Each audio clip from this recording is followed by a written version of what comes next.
Las grandes virtudes. Amalia Domingo Soler. Prólogo. No deja de sorprendernos ver cómo la gran luchadora de la causa espiritista refleja en sus narraciones el sentimiento de un alma llena de fe y de esperanza en el progreso moral de una sociedad. Sociedad la nuestra que se destroza por su excesiva ambición por los placeres de una vida llena de fantasías y espejismos, que solo la abocan al error. Obra tras obra, con ese estilo sencillo pero rebosante de ternura, Amalia no ceja en ofrecernos su fe en el porvenir, su confianza en el todavía hoy por desgracia desvalido género humano. Estos cuentos para los niños, por encima de todo, instruyen deleitando. Se trata de una obra eminentemente pedagógica, que a través de sus ejemplos transmite una enseñanza clara y práctica. En ella, la esencia de las grandes virtudes deja de ser una quimera y se convierte en una realidad palpable y cotidiana. Muy equivocados estaríamos si pensáramos que estas narraciones van dirigidas exclusivamente a la población infantil. Sin duda los niños hallarán en ellas una fuente de estudio y entretenimiento, pero los mayores tenemos que descubrir en su sencillez la profundidad del mensaje que transmiten. Sus numerosas lecciones son ejemplos vivos de sabiduría y de virtud, algo que en esta sociedad no deberíamos olvidar. Julián Oliete. A los niños. Qué hermosos son los niños.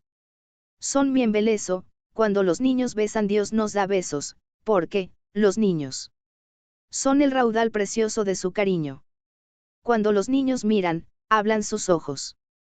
Cuando la risa pliega sus labios rojos. ¡Cuánta alegría! La risa de los niños es luz del día. Ya pueden venir penas y sinsabores. Ya pueden aplastarnos grandes dolores. Si un niño grita y va pidiendo besos con su boquita, se olvidan los pesares, los desengaños. Pierde su imperio el tiempo, huyen los años. Todo es el niño. Todo las efusiones de su cariño. Niños del alma mía. Niños benditos. Flores de los vergeles del infinito. Sois mi embeleso, venid y dadme vida con vuestros besos. Amalia Domingo Soler.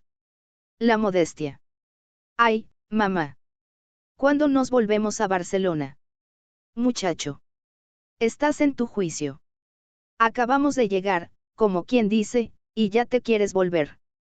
Es que estoy muy aburrido, y como el director del colegio y el médico le dijeron a papá que no me dejaran coger un libro, ni Dios entra en la biblioteca, la tiene cerrada a calorías y canto, y no sé qué hacer, acostumbrado como estoy a leer de noche y de día, me aburro soberanamente. Pues, mira, si sigues mis consejos y mis instrucciones no te aburrirás, desde mañana comenzaremos la nueva vida. ¿Y qué haremos, mamá? ¿Qué haremos? Nos levantaremos muy temprano, tan temprano que aún veremos las estrellas. Ya no me gusta el principio. ¿Qué sabes tú, muñeco? Yo lo que sé es que me gusta mucho dormir por la mañana. Pues, al campo no se viene a dormir, se viene a madrugar para ver la salida del sol. Pero, si es siempre lo mismo, con una vez que la veamos al año basta. ¿Qué sabes tú, muchacho? Escucha y calla. Bueno, pues quedamos en que nos levantaremos con las estrellas, como si tuviéramos que ir con las burras de leche a Barcelona. ¿Y qué más? ¿Qué más? Que nos beberemos un buen vaso de leche que tú mismo ordeñaras de la vaca negra, aquella que te gusta a ti tanto. Ah, sí. Ya lo creo que me gusta, juego con ella como si fuera otro chiquillo como yo. ¿Y qué haremos después? Después. Prepararemos el primer almuerzo, unas buenas lonjas de jamón, medio pan tierno y calentito, una botellita de vino, y la fruta ya la cogeremos de los perales, de los melocotoneros, de los manzanos, de los ciruelos, de las parras o de las viñas, pasearemos por los bosques, subiremos cada día a la cumbre de una montaña, y descansaremos junto a la fuente que más nos agrade, y después de pasear y de admirar los innumerables encantos de la naturaleza, ya que no puedes leer, yo te contaré cada día una historia, un episodio interesante, un hecho sensacional de los que guarda mi memoria, porque aquí donde me ves, tan a la buena de Dios, como tú dices, yo no he sabidome que la cuna de mis hijos sin tener un libro ante mis ojos, no es extraño que seas tan aficionado a la lectura, porque yo, cuando tu padre está de viaje, tomo el chocolate leyendo, si no, no puedo tragar bocado. Me gusta el plan expuesto, y tanto me gusta, que no quiero esperar a mañana para dar comienzo a ponerlo en práctica, y aunque hoy no nos hemos levantado con estrellas, ni hemos correteado por el campo, aquí, en este rinconcito del jardín, bajo este toldo de madreselva, me contarás la primera historia. No, hijo mío, empezaremos mañana. No, no, dice el director del colegio que la cera que va por delante es la que alumbra. Mañana. ¿Quién sabe si viviéremos mañana? Calla, hijo mío, no digas eso ni en broma. Pues, si no quieres que lo repita, empieza el cuento, es decir, no quiero que me cuentes cuentos, quiero relatos verídicos, pues dice el director del colegio que las novelas no hacen más que embrollar los entendimientos. Descuida, chiquillo, descuida, yo tampoco quiero contar novelas, aunque bien considerado, que es la vida. Una novela de folletín, que vamos escribiendo cada uno por su cuenta, y que al entregarnos por la noche al sueño, decimos al cerrar los ojos, se continuará. Tienes razón, mamá, pero no te vayas escapando con tus reflexiones, yo quiero la primera historia. Ay. Bien dicen que justo, justo, lo prometido es deuda, sentémonos muy juntitos el uno al otro, para que no se me escape ninguna de tus palabras, comienza, pues. Pues, mira, leí hace poco tiempo un episodio histórico que me llamó mucho la atención, por más que estaba escrito en forma de cuento. En forma de cuento. Pues, ¿cómo empezaba? Empezaba diciendo así. Al que no le echaron más que sopas, careció toda su vida de sesos, pues así están las mujeres bonitas que han acudido al concurso de belleza, son hermosas cabezas, pero sin sesos, en cuanto a las sabias, son el orgullo andando y no se puede ir con ellas a ninguna parte, y respecto a las mujeres piadosas, serán muy buenas para asistir a los enfermos, pero ninguna de ellas me ha gustado, yo busco otra cosa en la mujer y ya me ingeniaré para encontrarlo. Por lo pronto, quiero entrar de jardinero en un convento de monjas donde haya educandas, iré bien disfrazado, me taparé un ojo con una venda negra, y solo el capellán del convento sabrá quién soy, y así de ese modo, cuando las educandas jueguen en el jardín, escucharé sus conversaciones, a ver si allí encuentro lo que hasta ahora no he podido encontrar. Y dicho y hecho, el rey se disfrazó y entró de jardinero en un convento donde se educaban la mayor parte de las niñas nobles que había en la corte. Allí permaneció varios días, hasta que una tarde que arrancaba hierba en un parterre del jardín, vio a dos muchachas de unos 20 años que entraron en un cenador y se sentaron a descansar, la una era muy bonita y se llamaba María, la otra no era ni fea ni bella y se llamaba Luisa, las dos comenzaron a hablar muy alto, sin cuidarse del jardinero, que era todo oídos para no perder ni una palabra del diálogo de las dos jóvenes.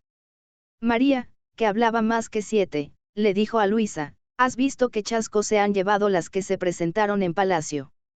Sí, ya lo sé, parece que el rey les dio calabazas a todas ellas, y les está bien empleado por presuntuosas. Pues, mira, tu hermana está entre ellas. Ya lo sé, y bastante lo sentí que fuera. Pero, oye, tú te figuras que todas son tan tontas como tú, que te parece que estorbas en todas partes. Todos los extremos son viciosos. No exageres, María, no exageres, pero yo pienso que es mucha petulancia creerse muy bella, o muy sabia, o muy buena, perfecto no hay nadie en este mundo, y necio es el que se crea superior a los demás. Va. Va. Ya está bien puesto el mote que llevas encima. Sí, sí, ya sé que me dicen por mal nombre Santa Modestia.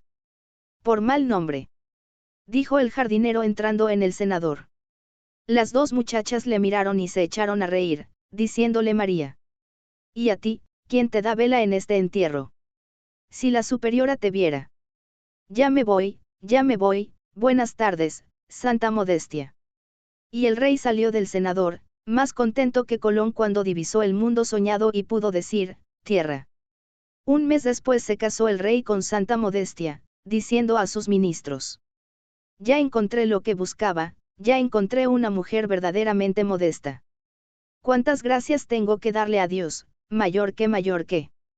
Ay, mamá, qué rey tan sabio. Pues, mira, cuando yo sea hombre buscaré una mujer como Santa Modestia. Búscala como es tu madre, dijo el padre acariciando al niño. Sin que vosotros me vierais, he estado escuchando cuanto habéis hablado. Yo, sin ser rey, también me ingenié a mi manera para hallar una mujer sencilla y buena, sin pretensiones de ser hermosa, ni de ser sabia, ni de ser piadosa, y como no tenía pretensiones de nada, reunía todas las virtudes. El niño abrazó a su madre, diciéndole: «Qué buen principio hemos tenido. Me ha gustado muchísimo la historia que me has contado. Mañana nos levantaremos con estrellas, beberemos leche, almorzaremos en el bosque y luego, ¿qué me contarás? Lo que se consigue con la tolerancia». La tolerancia. ¡Ay, madre! ¡Qué mañana tan hermosa! Ya tenías tu razón que en el campo se debe madrugar para disfrutar de los encantos que tiene la naturaleza. Me alegro que te convenzas, hijo mío, de que es una ingratitud no levantarse temprano para admirar la grandeza de Dios, porque lo que es la salida del sol, aunque todos los días es lo mismo, como tú me decías ayer, no por eso deja de ser menos admirable la vida que difunde con su luz, con su calor. Parece que el sol dice a la humanidad: buenos días. Buenos días. Ya estoy entre vosotros. Sí, mamá, sí, tienes muchísima razón. Estoy contentísimo de haber venido, que bien hemos almorzado. Pero ahora falta lo mejor, falta la historia. Es muy tarde ya, nos hemos entretenido demasiado en la fuente y tu padre nos estará esperando. No, no nos estará esperando, porque él me dijo que nos vendría a buscar al bosque después de despedir a mi tío. No te escapas, no, ayer me dijiste que hablarías sobre la tolerancia, pues, comienza con ser tolerante con mi exigente impaciencia. ¿Y por qué no comienzas tú con tolerar una prórroga esperando hasta mañana? Hoy estoy muy cansada, hemos andado mucho. No, no, no transijo, estoy en ascuas por saber qué es lo que puede conseguir la tolerancia. Dices, ¿qué es lo que puede conseguir? Todo se consigue sabiendo tolerar. Sentémonos, pues, y escucha, ¿te acuerdas de doña Margarita? La señora que vive en el piso cuarto de nuestra casa. Sí, la misma. ¿Qué te parece dicha señora? Yo creo que es una santa, hasta la portera habla bien de ella, que es cuanto se puede decir. ¿Y qué te parece a ti? ¿Es feliz, o desgraciada? Yo creo que es muy feliz, porque su esposo, si le preguntan quién es Dios, contesta que es su mujer. Yo cuando subo a jugar con su sobrino Arturo, siempre los veo hablando amigablemente, como hablas tú con papá. Pues, mira, toda esa felicidad es obra de ella, porque antes era doña Margarita la mujer más desgraciada de la tierra. Con este mismo marido. Sí, con este, pues no ha tenido ningún otro, se casó muy joven, casi una niña, y ha sufrido 10 años de martirio. 10 años. Sí, 10 años, y para que veas lo que se puede conseguir con la tolerancia, escúchame con atención. Ya lo creo que te escucharé, porque has de saber que, después de ti y de mi papá, quizás sea doña Margarita la persona que yo más quiero en este mundo, porque es tan buena. Si vieras lo que quiere a Arturo. Nunca le dice a su tío si no se sabe la lección, ni si mancha las planas, ni si pierde los libros, todo se lo dispensa. Mira, tú no harías más por mí de lo que ella hace por el sobrino de su marido. Lo creo, está acostumbrada a ser un ángel de paz y de amor. Como te decía, al salir del colegio, su madrastra la casó enseguida para quitarse quebraderos de cabeza, y Margarita, al vestirse de largo fue para ponerse el traje de desposada y ceñir a sus sienes la corona de azahar. Se casó con un joven muy rico, acostumbrado a satisfacer todos sus antojos, porque, no teniendo madre, su padre lo entregó a un sacerdote, que le servía de mentor, y maestro y discípulo llevaban una vida asaz desarreglada.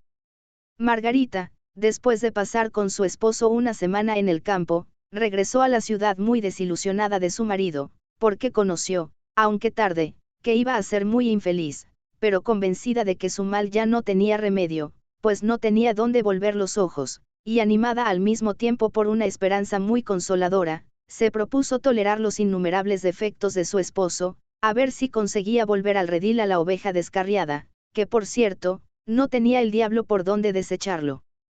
Porque le dominaban todos los vicios, pero Margarita, con una paciencia de santa, nunca le reconvenía por sus innumerables desaciertos, y ninguna noche se acostaba hasta venir su esposo, que por regla general se iba a casa cuando clareaba el alba, y como tenía la costumbre de comer algo antes de acostarse, ella le tenía la mesa puesta y todo muy bien preparado, acompañándole mientras él comía. Él solía decirle. Ella se sonreía y le aseguraba que no se mortificaba esperándole, y él se encogía de hombros y seguía trasnochando, y lo que es peor aún, perdiendo en el juego su inmensa fortuna y el gran dote que llevó Margarita, llegando el caso de tener que despedir a la servidumbre, cambiar de casa y contentarse con vivir en un piso cuarto los que estaban acostumbrados a vivir en un palacio y a tener carruajes y caballos hermosos que llamaban la atención y ganaban premios en las carreras. Mas no por tantos contratiempos cambió de proceder el marido de Margarita, siguió jugando y perdiendo, su carácter se agrió extraordinariamente, y estar a su lado era estar en el infierno, pero Margarita no se daba por entendida con su esposo de lo que sufría, siempre le esperaba sonriente, lo único que hacía era que, en lugar de esperarle leyendo, le esperaba cosiendo o bordando, para ganar el sustento de los dos, porque llegaron a sentir hambre y sed, y por si esto no fuera bastante, una noche notó Margarita que su esposo estaba más preocupado que de costumbre, y le dijo: ¿Qué tienes? ¿Qué te pasa? ¿Qué te sucede? ¿No sabes que tus penas son mías? Dime lo que te atormenta. Nada de particular, hasta cierto punto, porque como mi padre me enseñó el camino del juego, él también ha jugado y ha perdido, y hoy me mandó llamar para decirme que mañana pensaba irse al hospital, porque el único criado que le quedaba lo ha abandonado, y solo no puede quedar en el estado en que se encuentra, porque si no lo levantan del sillón o de la cama, él no puede moverse por sí mismo, así es que mañana te cuidas tú de acompañarlo al hospital, porque yo, al fin es mi padre, y me repugna dar ese paso.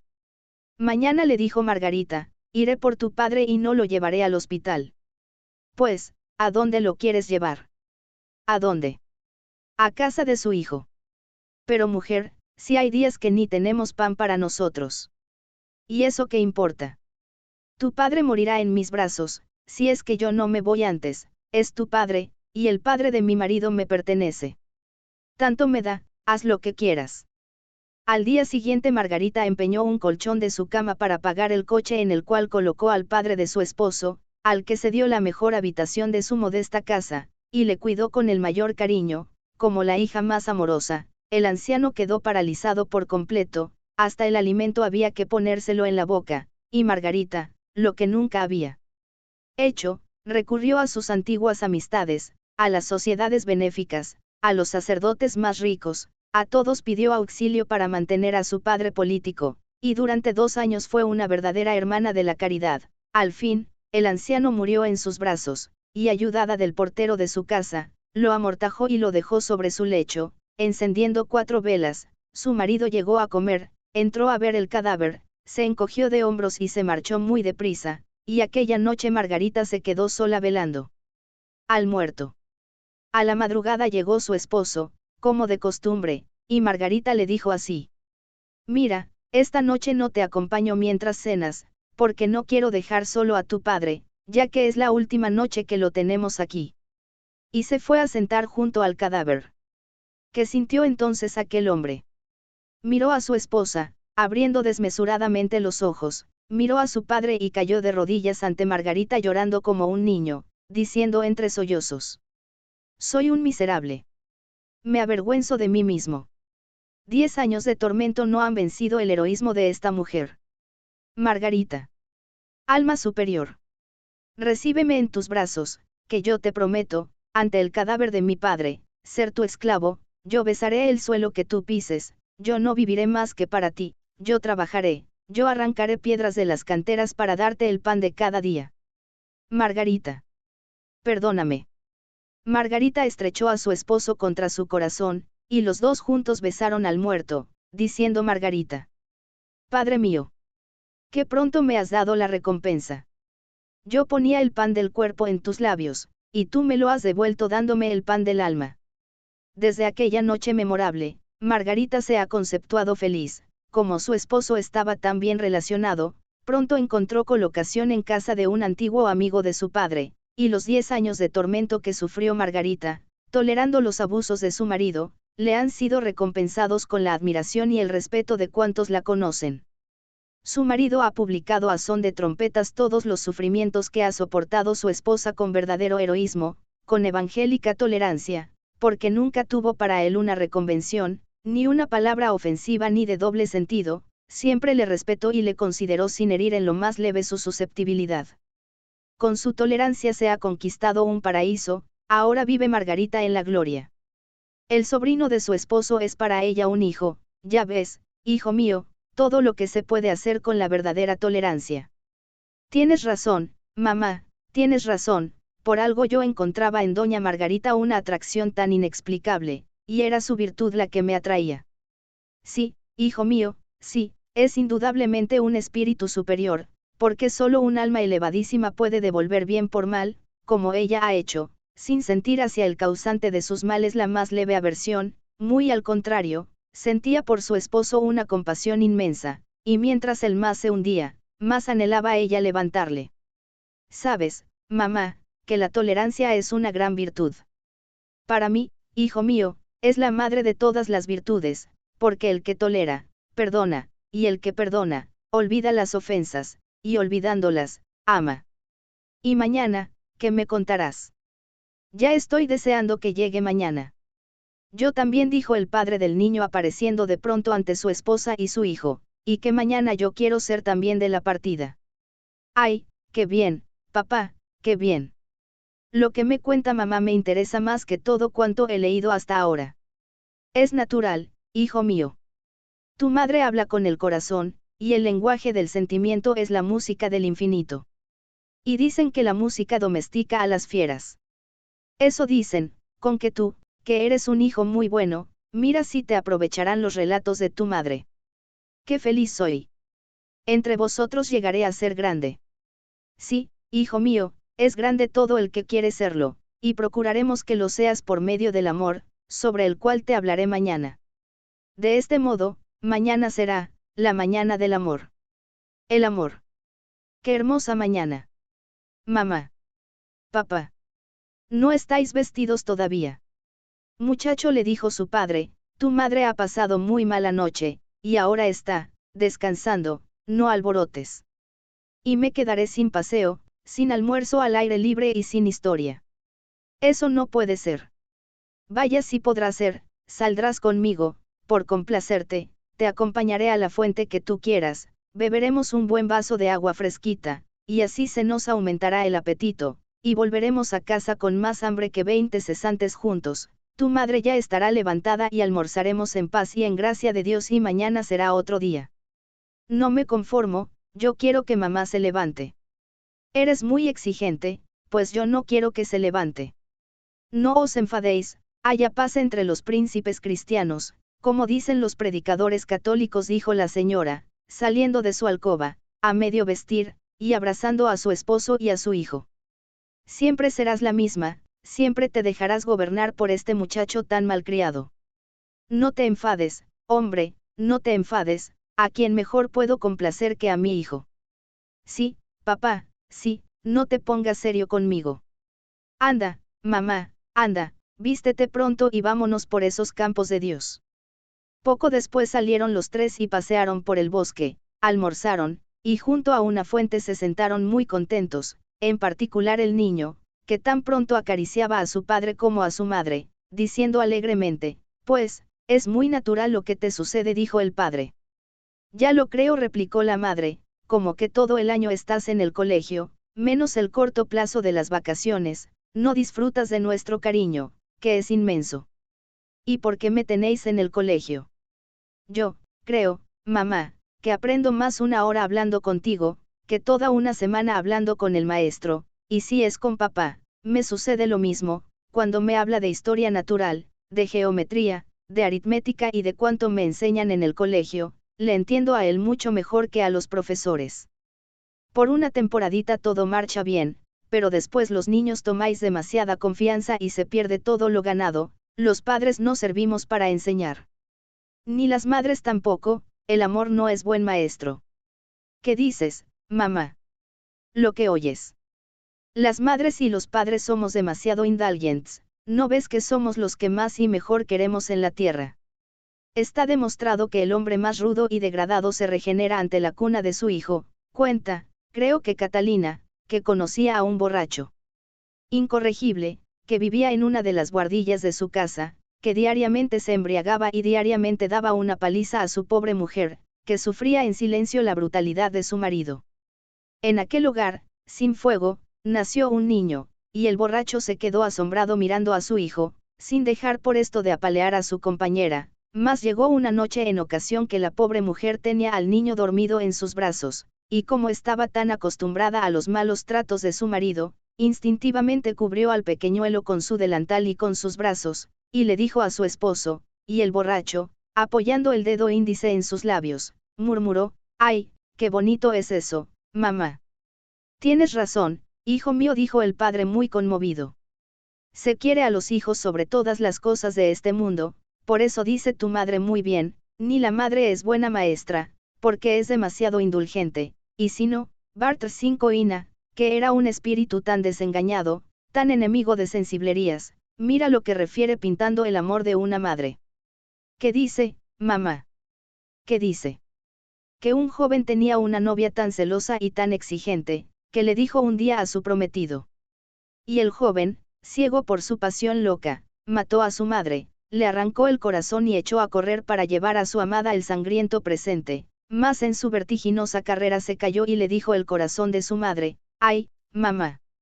¡Qué grande es el amor maternal! En la tierra no hay otro que le iguale, el padre educa, el padre instruye, el padre aconseja, la madre ama. Ama incondicionalmente, tanto le da que su hijo sea un santo o un criminal, ella no sabe más que amarle, mejor dicho, solo quiere amarle. El padre, a veces, si su hijo es un miserable, le delata a la justicia para que ésta le castigue y le haga entrar por vereda y le impida cometer nuevos desaciertos. La madre no delata nunca a su hijo, y madre ha habido que le ha dicho a su hijo, y ha habido hijo que lo ha consentido. Sí, hay hombres que son peores que las fieras. ¡Ay! ¡Qué desgracia tan grande será el nacer malo! Sí, hijo mío, no cabe mayor infortunio. Lo que yo no comprendo, es cómo Dios consiente que esos seres tan malos tengan madres tan buenas.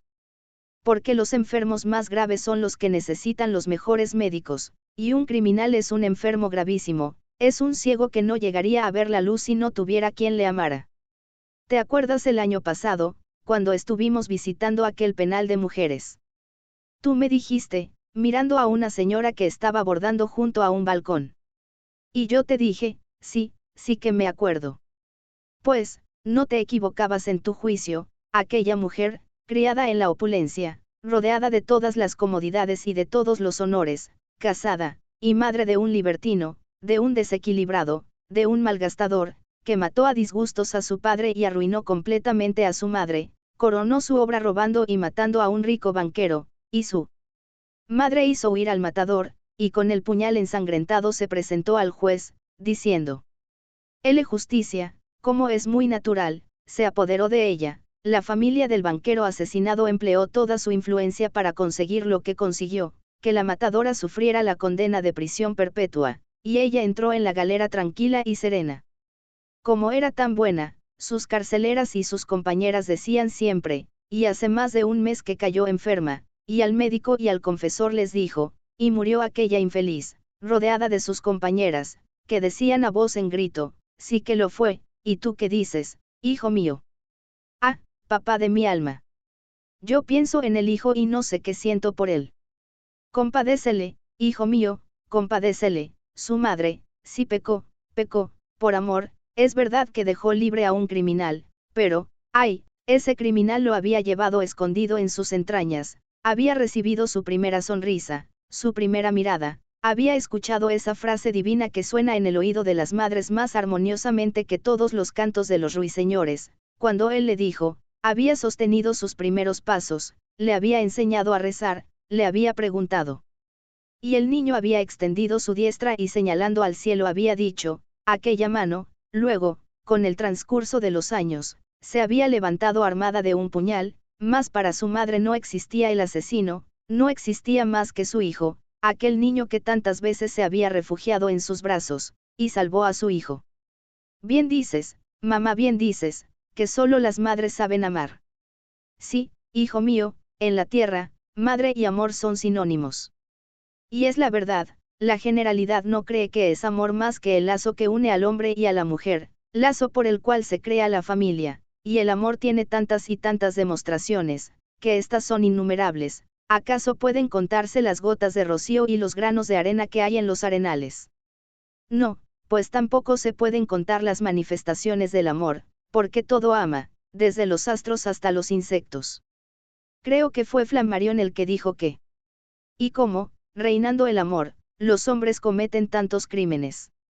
¿Y acaso sabemos nosotros lo que aumentaría la criminalidad si el amor no reinara en la tierra? También tienes razón. Tú sabes el gran papel que desempeñan las madres en este mundo. Por regla general, los criminales más empedernidos han nacido en medio del arroyo, se han criado en la inclusa, más tarde, en el hospicio, después, en la calle. Luego, en la cárcel han completado su educación. Y en el presidio se han doctorado. Infelices.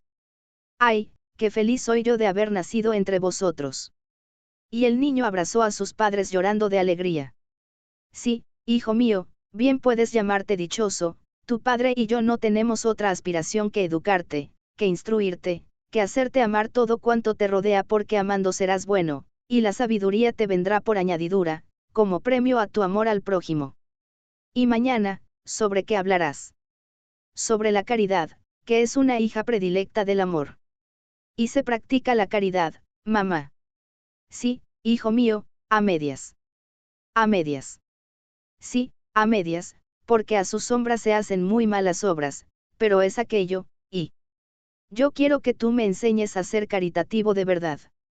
Descuida, de eso se encargará tu padre, ya irás con él a visitar pobres vergonzantes, y allí aprenderás a llorar con los que lloran. Ah, sí, sí, y entonces en vez de contarme tú historias, yo te las contaré a ti. La caridad.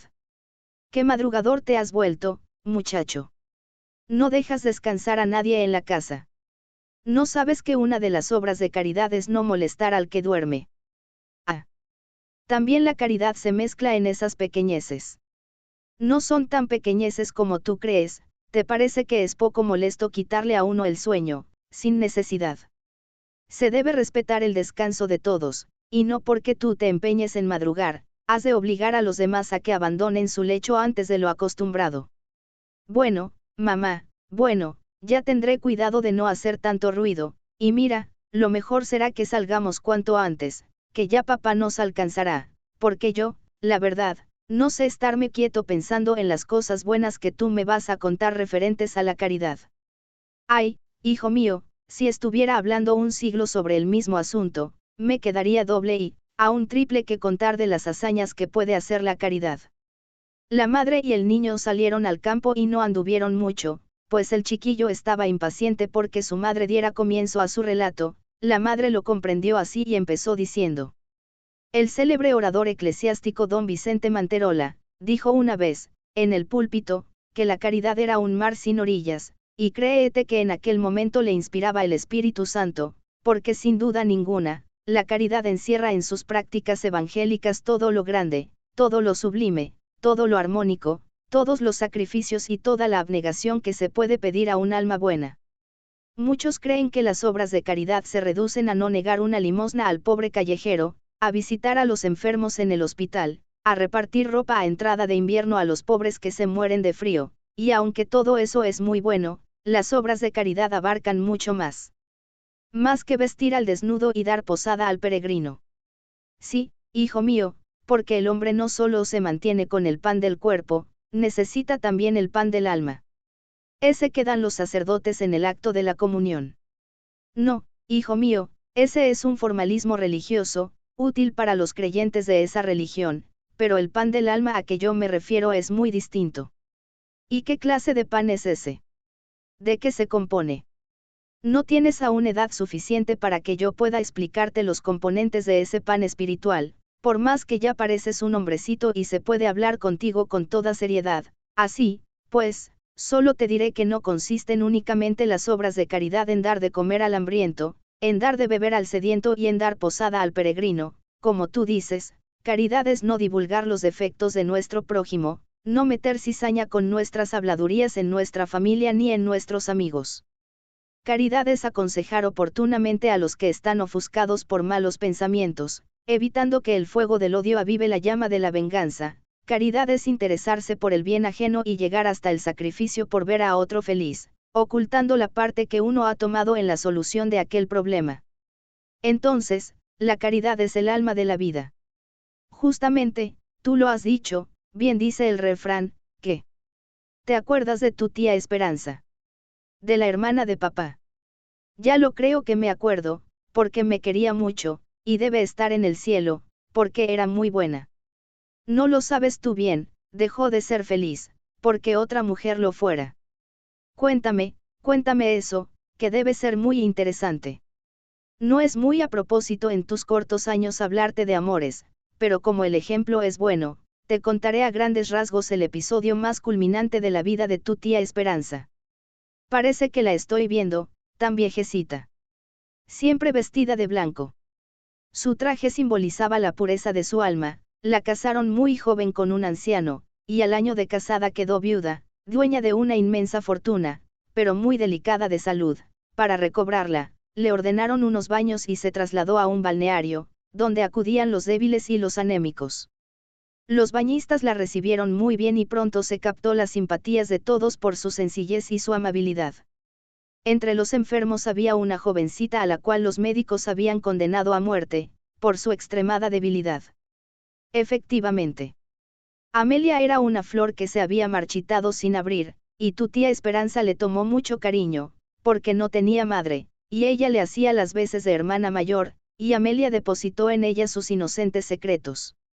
Tu tía pronto comprendió que la joven estaba enamorada de un caballero muy apuesto y muy gentil que se hallaba en el balneario acompañando a una hermana suya. Gonzalo era lo que se llama un buen mozo, de muy buen trato, muy galante con las señoras, y a Amelia la trataba con mucho cariño, y decía que le despertaba mucha lástima aquella flor sin abrir. Gonzalo era el niño mimado de todas las enfermas, y él para todas tenía las más delicadas atenciones, pero en quien se fijó formalmente fue en tu tía Esperanza, se declaró a ella y le pidió su mano para casarse a la mayor brevedad. Tu tía se puso muy contenta, porque desde que le vio le amó, pero en el momento que le iba a decir que sí, que ella también le amaba, pensó en Amelia, y le pidió un plazo para contestarle. Amelia, por su parte, había notado que Gonzalo ya no estaba tan obsequioso con ella, y que todas sus atenciones y sus desvelos eran para tu tía Esperanza. Esta trató de sondear el corazón de la pobre niña, y vio con espanto que estaba herida de muerte, que si no se casaba con Gonzalo, moriría de pena. La niña se había despertado y la mujer lloraba sin consuelo, conociendo que amaba sin esperar recompensa. Y tu tía se impresionó tanto con la ingenua confesión de la niña, que a solas con su conciencia se fue a pasear lejos del balneario, y, en un bosque, se postró en tierra diciendo: Dios mío. Yo amo a Gonzalo, pero Amelia le ama también.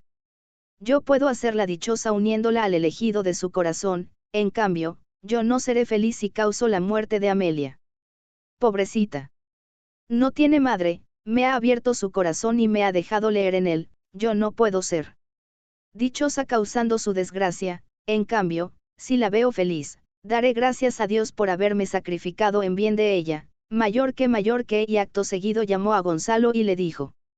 Gonzalo no cedió en sus pretensiones, pero tu tía supo conmover su corazón de tal modo, le rogó, le suplicó tanto y tanto que tuviera piedad de aquella pobre niña, que al fin Amelia escuchó muy sorprendida la formal declaración de Gonzalo, aceptando su amor y su promesa de casamiento, revelando una satisfacción inmensa, satisfacción de la que hizo partícipe a Esperanza, que la abrazó dando gracias a Dios de haberla inspirado tan bien.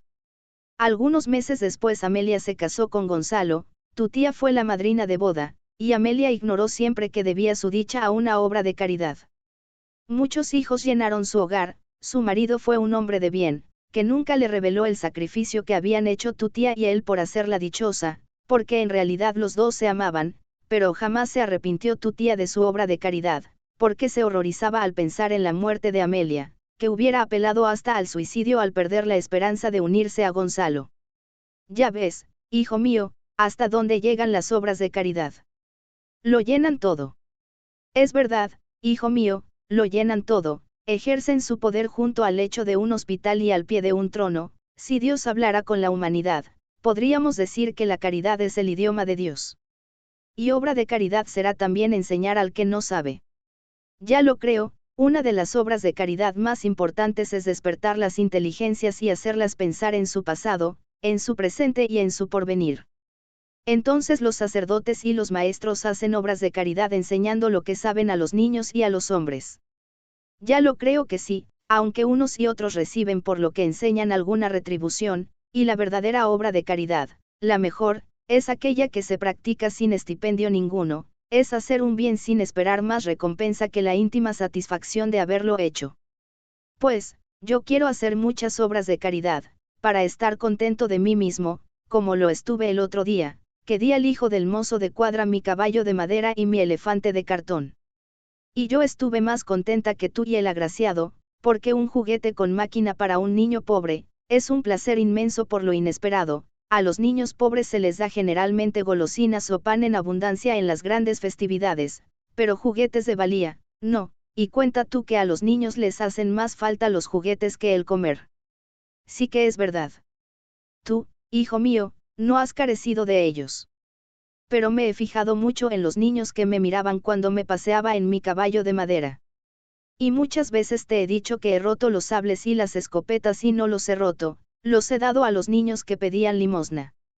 Ya lo sé, la mirada de una madre vigila siempre. Yo sabía que tú no eres destrozón, y, por consiguiente, instintivamente hacías obras de caridad. Pues las hacías sin saberlo, porque yo creía que hacer caridad era únicamente dar pan al hambriento. Todo es pan, hijo mío, los juguetes también son pan para el niño a quien nunca sus padres han podido comprar una escopeta de caña. De todo aquello de que carece, está hambriento el hombre, de pan el verdadero mendigo, de amor el huérfano, de consideración social el pobre vergonzante. Todos tenemos hambre, y la caridad es la encargada de saciar a todos los hambrientos. Pues, yo quiero saciar a muchos hambrientos. Y yo me alegro muchísimo de que tengas tan buenas intenciones, porque así tengo la seguridad de que serás dichoso en medio de las más grandes tribulaciones. Y mañana, ¿sobre qué hablarás? Sobre la humildad. Es una gran virtud la humildad. Ya lo creo que lo es, el verdadero sabio es el más humilde, lo mismo que el hombre más caritativo también lo es. Y cuesta trabajo ser humilde. Según y conforme, pero como la humildad es una virtud, hay que adquirirla también por medio del sacrificio, como se adquieren todas las virtudes. La humildad. Ay, mamá. Cada día te levantas más tarde, y me impacienta tu tardanza en levantarte. Y tú cada día te vuelves más exigente, le dijo su padre, de nada te sirven los sermones de tu madre. Déjale, hombre, no te incomodes, dijo la señora saliendo de su alcoba, ¿no ves que está muy deseoso de saber qué es la humildad? Pues, yo se lo diré enseguida. Mira, hijo mío, la humildad, según el diccionario, es. Pues, no me gusta la figura de la humildad. Que te guste o no, importa poco, la cuestión es que la humildad es una base sólida de las demás virtudes, porque al hombre que no es humilde le ciega su orgullo, y con el orgullo no se hace nada de provecho, porque el que vale como uno y él se figura que vale como ciento, siempre está descontento del proceder de los demás, y el descontento es la fuente de la envidia, el raudal de los celos, y de los envidiosos no se puede esperar nunca nada bueno. Pues, entonces, enséñame a ser humilde, mamá. Sí, hijo mío, todo mi afán en este mundo es que seas muy rico. No, hijo mío, muy bueno, y los humildes lo son, porque suelen ser agradecidos, reconocen el valor de los favores recibidos y tratan de corresponder con creces a los desvelos de sus protectores, y para que te convenzas, te presentaré un ejemplo de un hombre humilde y agradecido. ¿Y dónde está ese hombre? ¿Le conoces tú? Ya lo creo que le conozco, y tú también le conoces. Yo. ¿Quién es? El preceptor de los hijos del duque de Castro Enríquez. Aquel joven que parece un viejo. Ese mismo. Ya tiene trazas de humilde, aunque al mismo tiempo parece muy entendido. Por eso es humilde, porque tiene sobra de entendimiento. Genaro, que así se llama el joven profesor, es un pozo de ciencia. Pues, hasta ahora nadie lo diría. ¿No sabes tú que los verdaderos sabios son como las violetas? Viven escondidos bajo las múltiples hojas de su modestia, mas no por eso dejan de exhalar su delicado perfume. Bueno, ¿y qué ha hecho Genaro de particular? Para la generalidad, nada, para las almas pensadoras, mucho. Mucho. Sí, mucho, porque ha sabido agradecer y no se ha enorgullecido con sus múltiples conocimientos, adquiridos a fuerza de trabajo y de constantes estudios. Su padre, no es el portero del duque de Castro Enríquez. Su padre lo es actualmente y lo fueron sus antepasados, los abuelos, bisabuelos y tatarabuelos fueron parte integrante de esa noble familia, que ha ido perdiendo sus feudos y sus cuantiosos bienes, y hoy vive poco menos que en la miseria, quedándole de todos sus antiguos servidores solamente los padres de Genaro y el joven profesor. El padre está poco menos que inútil, semiparalítico, la madre hace de cocinera, de ama de llaves, de camarera y de todo, y Genaro hace de portero, y se multiplica. Para atender a sus estudios y para ser el hombre de confianza del duque de Castro Enríquez. Hace algunos meses que fue a visitar al duque un rico norteamericano que no sabe los millones de dólares que posee, conoció a Genaro, y tanto le gustó su trato, su modestia y su humildad, que le ofreció la dirección de un magnífico colegio que tiene en Nueva York, señalándole un sueldo que bien se puede decir que era una fortuna. Y aceptó Genaro tan buena colocación.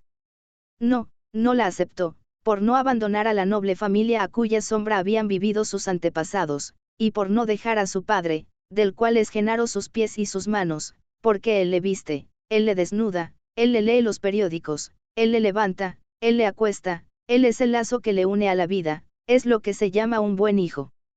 ¿Y cómo ha sido preceptor de los hijos del duque? Porque el duque no puede pagar la pensión de sus hijos en el colegio, y Genaro, no solo les enseña cuanto sabe sin retribución alguna, sino que con el producto de las lecciones, pues da a varios jóvenes lección de francés y de inglés, les compra los libros y cuanto necesitan para completar su educación. Ya ves si la humildad que le distingue, le hace llevar a cabo acciones verdaderamente meritorias, porque, si estuviera infatuado con su saber y se creyera superior a la generalidad, porque en cuantos exámenes ha sufrido en todos ha obtenido nota de sobresaliente, ahora que se le presentaba la ocasión de ganar honra y provecho, la hubiera aprovechado, abandonando a su padre y a los protectores y bienhechores de su familia, y a los 4 niños que bajo su tutela serán quizá mañana hombres de provecho. Ya ves cuántas ventajas trae consigo la humildad. Ventajas para los protegidos de Genaro, mas, para él, yo creo que su humildad le dará muchos quebraderos de cabeza. Y hay nada más hermoso que preocuparse por el bien ajeno. Cuando tú lo crees así, será verdad. Sí, hijo mío, verdad es. Y además, no olvidemos las palabras de Cristo, el que se humilla, será ensalzado. ¿Por quién? Por sus mismas obras, hijo mío. Tú aún no tienes edad para apreciar la satisfacción que se experimenta cuando se obra bien y se emplea la sabiduría que uno posee en beneficio de los demás. Pues el director de mi colegio dice que los humildes suelen ser unos hipocritones de marca mayor. Según y conforme, hay humildes falsificados, como se falsifican las sustancias alimenticias. Son hipócritas los que hacen confesión general de sus culpas delante de varias personas, como demostración de su humildad. Sí, hijo mío, esos son los hipocritones a que se refiere tu maestro, el ser que es verdaderamente humilde, el que se reconoce pequeño por su falta de bondad o de saber, no se convierte en piedra de escándalo, dando un espectáculo gratis con sus revelaciones, que a nadie le interesan. El hombre humilde, por el perfecto conocimiento que tiene de sí mismo, solo se confiesa con Dios, es el que ora sin que nadie escuche el rumor de sus palabras. La humildad es una gran virtud, hijo mío, cuando no se la hace servir de pantalla para vivir a costa de los demás. El hombre verdaderamente humilde trabaja para engrandecerse, para libertarse de la opresión, de la miseria. No creas que los humildes se cruzan de brazos y dicen. Es que desgraciadamente se confunde la humildad con la holgazanería. El holgazán no es humilde, El holgazán es un ser degenerado cuyo rostro no se ha coloreado jamás con el rubor de la vergüenza, que dice, como decía el mendigo de Espronceda. El hombre humilde es digno, es sufrido, es callado, es prudente, es incapaz de molestar a nadie, no sale de su pequeño círculo, y en silencio trabaja, y en silencio se instruye, y en silencio rompe las ligaduras de su ignorancia. Entonces la humildad es una virtud muy mal comprendida. Como lo son todas las virtudes, hijo mío, no te fíes nunca de las bondades publicadas al son de bombo y platillos, las virtudes son como las violetas, viven escondidas, se las adivina por su perfume. Pero, si no se las ve. ¿Y qué importa que no se las vea? La cuestión es que las virtudes den fruto y que éste lo recojan los necesitados. ¿Te acuerdas de las hijas de don Benito? De aquellas dos hermanas, de las cuales una quería ser monja.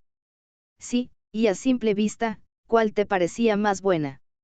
Toma, la que no salía de la iglesia, todo el mundo decía, pues, mira tú lo que son las cosas y lo que es juzgar por las apariencias. Matilde, que era la que se comía a los santos por los pies, no se privaba de ningún goce, vestía con la mayor elegancia, y cuando llegaba la Semana Santa, se hacía trajes magníficos para lucir sus galas en las mesas petitorias de los templos, y su hermana, en cambio, vestía con la mayor sencillez, porque empleaba el dinero que su padre le daba en socorrer a pobres vergonzantes, y siempre estaba a vueltas con su padre para que la dejase velar a los enfermos que gemían en un cuchitril, sin tener cama donde acostarse, y esto lo hacía Anita sin darle la menor importancia, como la cosa más natural del mundo. Lo único que decía a sus amigas más íntimas era que su vocación era ser hermana de la caridad, pero que por no dejar a su padre no había realizado sus deseos. Matilde, en cuanto tuvo ocasión, se casó, y no se volvió a acordar ni de los Cristos ni de las vírgenes, y Anita cuidó a su padre hasta que murió en sus brazos, y siguió velando a los enfermos sin hacer votos, porque un hermano de su padre le suplicó encarecidamente que no le abandonara en su viudez con 4 hijos pequeños, y ahí la tienes convertida en madre de familia, siendo un modelo por su entrañable amor y su verdadera humildad, sirviendo de consuelo a cuantos la rodean, sin hacer alarde de sus sacrificios, sin que su nombre figure nunca en ninguna sociedad benéfica. Ella sirve de maestra a los niños que están bajo su tutela, ella cumple con todos sus deberes, ella es la verdadera hermana de la caridad, que se quita muchas horas de descanso para velar a pobres mujeres que no tienen ni agua que beber. Ahora bien, ¿qué te parece a ti? ¿Quién morirá en olor de santidad, Matilde, o Anita? Anita, por lo que tú me cuentas, es una santa. Si no es santa, es un ser humilde que quiere conquistar con buenas obras un sitial a la diestra de Dios Padre. Pues, mira, mamá, yo quiero ser humilde para ser muy bueno. Yo, hijo mío, haré cuanto esté de mi parte por inculcar en tu mente los más nobles pensamientos, porque ser bueno, es vivir. Así debe ser, porque tú eres muy buena, y eres muy feliz. Sí, hijo mío, sí que lo soy, tu padre es el mejor de los hombres, tú quieres ser tan bueno como él, los dos me amáis, y yo no ceso de dar gracias a Dios por el bien que me ha concedido. ¿Y mañana sobre qué hablarás? Sobre el poder de la voluntad. Pues, mira, ten voluntad para levantarte muy temprano. La voluntad. ¿Tienes voluntad de levantarte, mamá? Sí, hombre, ya se levantará. En mala hora tu madre abrió cátedra para ti por la mañana temprano, que al paso que vas nos harás levantar con estrellas. Es que no te puedes figurar lo que me interesan los relatos de mamá, y como me interesan tanto, todo el día me lo paso pensando en lo que me dirán el día siguiente. Ayer me dijo que hoy hablaría sobre la voluntad, y esta palabra tiene tan distintas aplicaciones. Tienes razón, hijo mío, tienes razón, el mismo diccionario se las da. No te canses, papá, no te canses, ayer leí todo lo que dice el diccionario concerniente a la voluntad, y no me satisfacen las explicaciones de ese libraco. Mamá, estoy seguro, segurísimo, me hablará de otra manera respecto a la voluntad. Salió la buena madre sonriendo y abrazó al niño como si no le hubiera visto en mucho tiempo, mientras que su marido los contemplaba emocionado, porque indudablemente no hay cuadro más bello que el que ofrecen los dos amores más puros de la tierra, el amor maternal y el amor filial, representan el árbol de la vida dando sus preciosos frutos. Salieron los tres, pasearon un corto rato y se sentaron junto a una fuente, donde almorzaron con gran apetito, diciendo el niño. Ahora viene lo mejor, ahora viene el relato sobre la voluntad. Relato que será muy incompleto, porque hablar de la voluntad es hablar del amar, mejor dicho del infinito. La voluntad es el eje que mueve la gran rueda de la vida, por la voluntad inquebrantable de los sabios, de los exploradores, de los inventores, de los conquistadores, de todos los hombres que han soñado con el mejoramiento de las costumbres y el engrandecimiento de los pueblos se han obtenido los maravillosos descubrimientos que han ensanchado los horizontes de la vida. La firme voluntad de Cristóbal Colón dio un nuevo mundo a la católica España. Edison ha producido una verdadera revolución con sus maravillosos inventos, porque la firmeza de su voluntad le ha dado un poder verdaderamente sobrenatural, y si te fuera a enumerar, hijo mío, los milagros realizados por todos los inventores y hasta dónde han llegado con sus descubrimientos a fuerza de trabajo y de constantes esfuerzos, no contando muchos de ellos con más elementos que con su voluntad, porque han sido pobres, de humilde origen, no teniendo ni familia que los protegiera ni mecenas que les diera sombra. Si me propusiera hablarte de algunos de ellos, no concluiría nunca la relación de sus gloriosos hechos. De esto se encarga la historia universal. Yo te hablaré únicamente de los héroes ignorados, de aquellos que de pequeños infusorios han ido agrandando su círculo de acción, hasta llegar a ser estrellas en el cielo de la vida. Eso me gusta mucho más, las grandezas de los pequeñitos las comprendo mejor, los grandes hombres parece que me asustan. Son como los soles, deslumbran con sus rayos y no se les puede mirar de frente. ¿Y por qué la historia universal no se ocupa de esos héroes ignorados? Tú mismo lo dices, porque se ignora la heroicidad de los pequeños. No se hace caso del trabajo de las hormigas y en cambio se buscan con avidez los nidos de las águilas, pero todo trabajo realizado tiene su recompensa. ¿Te acuerdas de aquel pobre ciego que a ti tanto te llamaba la atención porque iba solo, sin lazarillo? Ya lo creo que me acuerdo, pobrecillo, bastantes veces le di el realito que tú me das los domingos. Pues aquel era un héroe ignorado. Ya lo creo. No era poca su heroicidad arriesgándose por esas calles de Dios sin nadie que le guiara, expuesto a morir aplastado entre los caballos. No consistía en eso su heroísmo. Pues, ¿en qué consistía? En los planes que llevaba en su pensamiento. Félix no se contentaba con la vida humillante del mendigo, quería salir de la mendicidad. Él decía, como dijo Fernán Caballero, que el pan de la limosna alimenta, pero no nutre. Y no solo quería él salir de tan enojosa esclavitud, sino que se propuso libertar a los demás ciegos de la tiranía de la miseria callejera, y con admirable perseverancia trabajó sin descanso para formar una sociedad de socorros mutuos y una sociedad musical que diera conciertos semanales en un teatro, y logró dar el primer concierto, que obtuvo un gran éxito, y cuando las esperanzas más risueñas le sonreían, cuando en su mente contemplaba la realización de sus sueños, la tisis se apoderó de su endeble organismo y murió Félix y con él la emancipación de los ciegos músicos. En su modesta tumba no se colocaron coronas, iría probablemente a la fosa común, era tan pobre. Pero a pesar de su pobreza había sido un héroe, hasta fundó un periódico, del cual se publicaron 2 o 3 números. ¿Cuánta fuerza de voluntad necesitaría Félix para conseguir lo que consiguió? Ya ves, hijo mío, lo que se consigue con la voluntad. ¿Quién diría al verle tan pobrecito que pensaba cosas tan grandes? Por regla general, los que viven entre abrojos son los que vuelan con más rapidez hasta llegar a la cumbre de la gloria. Me contaba mi madre que, cuando se casó, dio la vuelta al mundo, deteniéndose un año en una ciudad de los Estados Unidos, porque mi padre enfermó gravemente, y allí conoció a una pobre mujer casi ciega, que vivía del maná del cielo, puede decirse, porque no quería entrar en ningún asilo benéfico y le faltaba valor para pedir limosna. Mi madre sintió por ella una compasión inmensa, y a su compasión se unió la admiración más profunda, porque Sofía, tan falta como estaba de la luz material, sobrada estaba de luz espiritual, no tenía la pobre ningún pariente, estaba sola en el mundo, y le decía a mi madre, le dijo mi madre, y Sofía dictando y mi madre escribiendo, pasaban muchas horas del día, mi madre encantada y Sofía contentísima de haber hallado quien la comprendiera. Mi madre apreció en todo su valor lo que valía Sofía, y cuando se separó de ella, la dejó modestamente instalada con una buena familia y en manos de un oculista, que la alivió hasta el punto de no necesitar Sofía ningún amanuense para sus trabajos literarios. La Iglesia protestante le ofreció sus periódicos, y durante muchos años, Sofía defendió sus ideales religiosos, sosteniendo polémicas con los católicos, en las cuales siempre salía vencedora. Llegó a ser una notabilidad, trabajando de noche y de día, sin cansarse nunca. Conservó con mi madre la más cariñosa correspondencia, diciéndole siempre que cuanto era todo se lo debía a su verdadera amistad, y mi madre siempre le contestaba.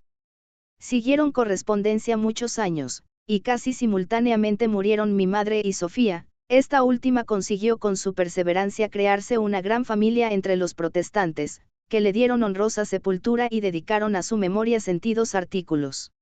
Cuando mi madre la conoció era una mendiga, su firme voluntad en el trabajo le dio una gran fortuna. ¿Murió rica? No, pero murió amada, y vale más el amor que todos los tesoros terrenales. Qué buena pareja hubieran hecho Félix y Sofía. Es verdad, hijo mío, los dos empleaban su voluntad en ascender por la escala del progreso. Te he citado estos dos ejemplos. Porque a los dos los he conocido, a Félix personalmente y a Sofía por sus escritos, que mi madre guardaba como oro en paño. Héroes ignorados hay muchos, lo que faltan son Diógenes que los busquen. Diógenes no iba por el mundo buscando a un hombre. Sí, esa fue su constante ocupación, y por eso te digo que se necesitan muchos Diógenes que buscaran a los héroes ignorados. Pues, mira, mamá, cuando yo sea hombre imitaré a Diógenes, buscaré a los héroes escondidos en el rincón de su casa. Antes de buscarlos, hijo mío, conviértete tú en héroe, empleando la potencia de tu voluntad en ser útil a tus semejantes. Pon tú la primera piedra de la regeneración de tu época. Principia por buscar en ti mismo las virtudes necesarias para ser bueno por tu amor al prójimo, para ser sabio por tus constantes estudios. Sí, sí, quiero emplear toda mi voluntad para ser grande. Es el modo mejor de emplear ese don divino que consigue hacer de un infusorio un gigante.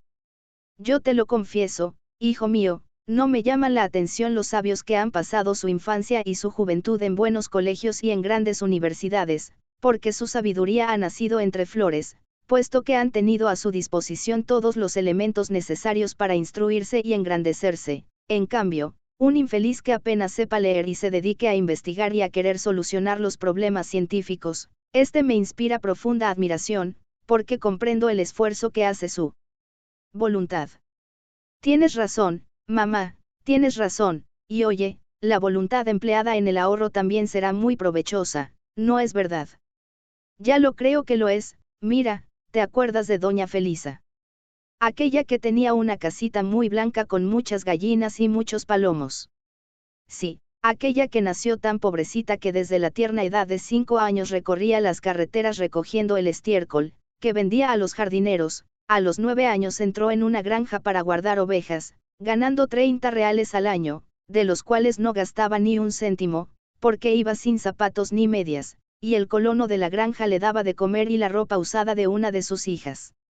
Allí estuvo hasta los 18 años, en ese tiempo le subieron el salario, y todo lo fue colocando en la caja de ahorros. Después sirvió en la ciudad, en casa de un médico, donde ganaba 5 duros mensuales, los cuales unía a su pequeño capitalito. Más tarde se casó, pidiendo a su marido que le dejase emplear sus ahorros en comprar un terreno para en él levantar una casita. Su marido aprobó su plan, y construyeron la casita blanca, donde tantas veces hemos ido a merendar. Qué buena era doña Felisa. Me daba más fruta y más dulces. Es cierto, le gustaba mucho obsequiar a los niños, y se privaba ella de comer postres para que se los comieran los chicuelos que siempre la rodeaban. Esa también era un héroe ignorado.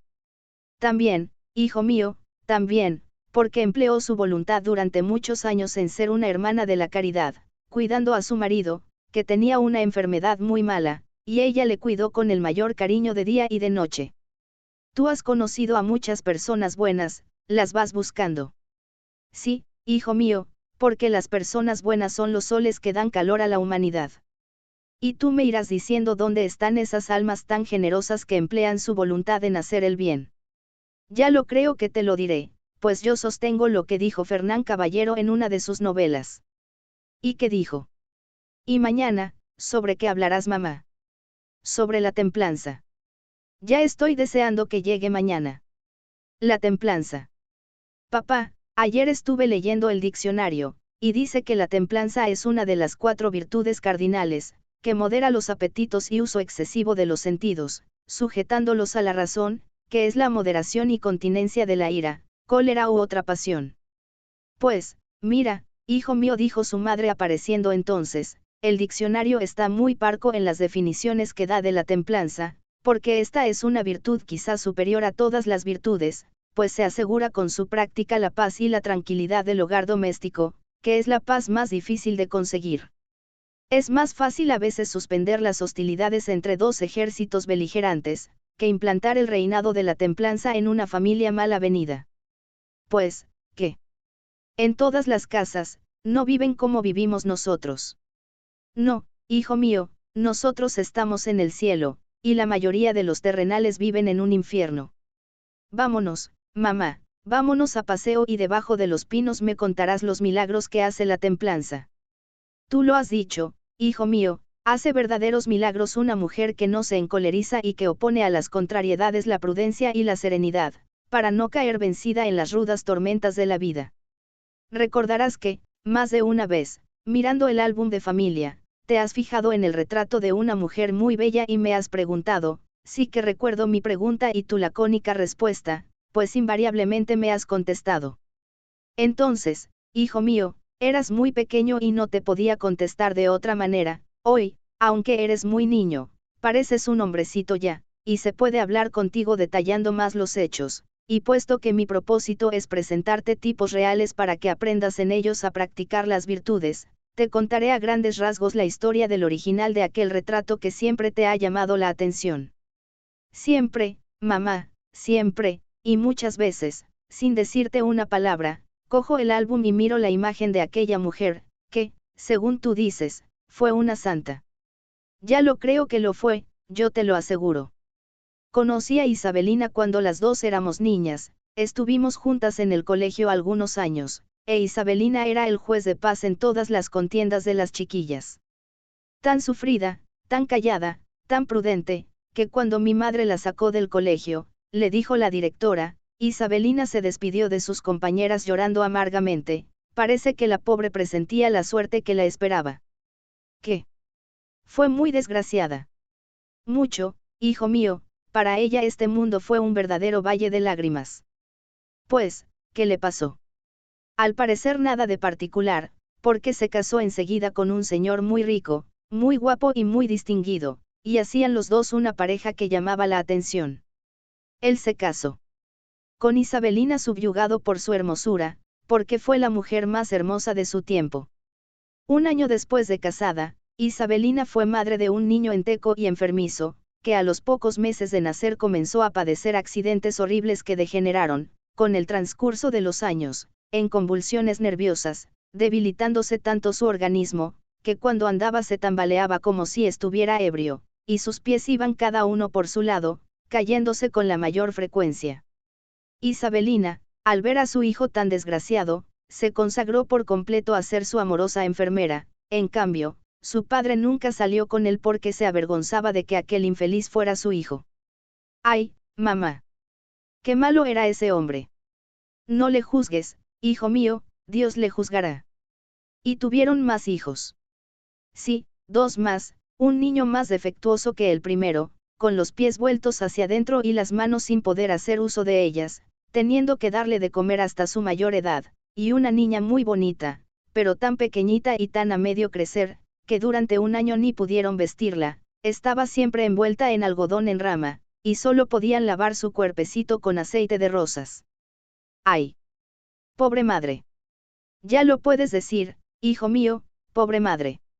Su marido, si no llegó a odiarla le faltó muy poco, y la infeliz Isabelina, siempre serena, siempre sonriente, siempre tranquila, paseaba con sus hijos y era la que velaba su sueño, la que cuidaba de su alimento, y sobre todo la que estaba siempre al quite para evitar discusiones enojosas entre su marido y sus hijos.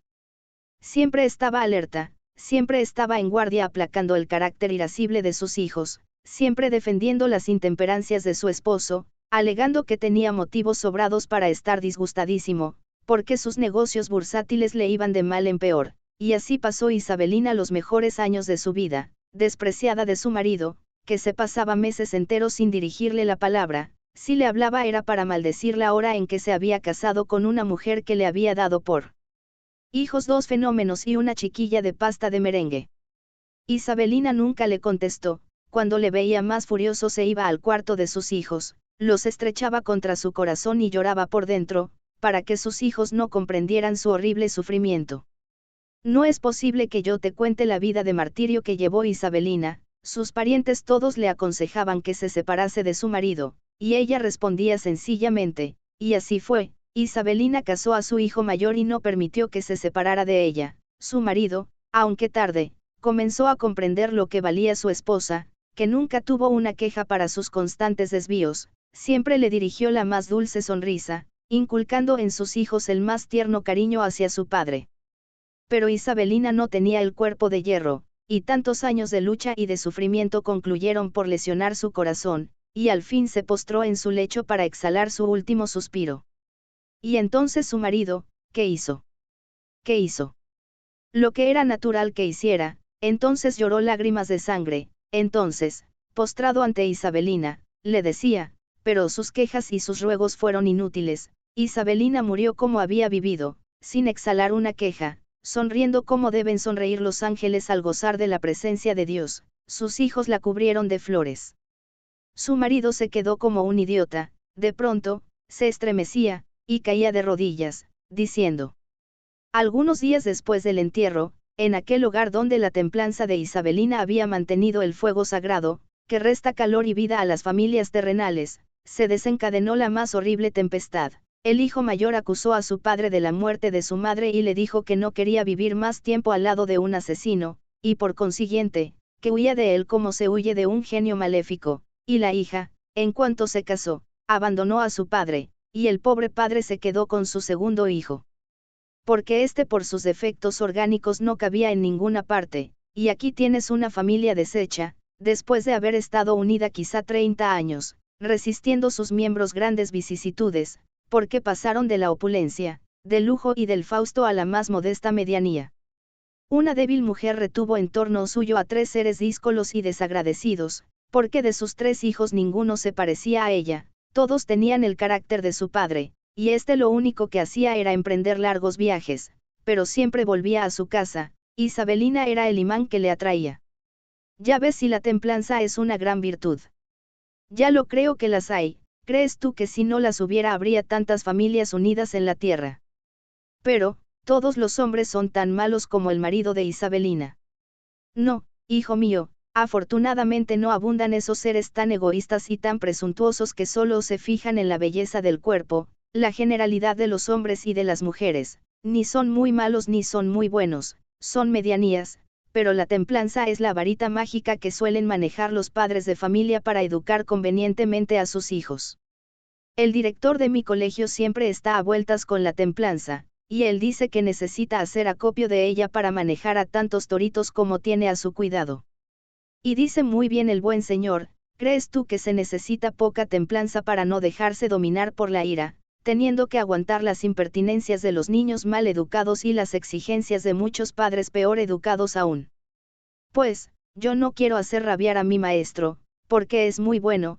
¿Qué debo hacer, mamá, para no molestarle?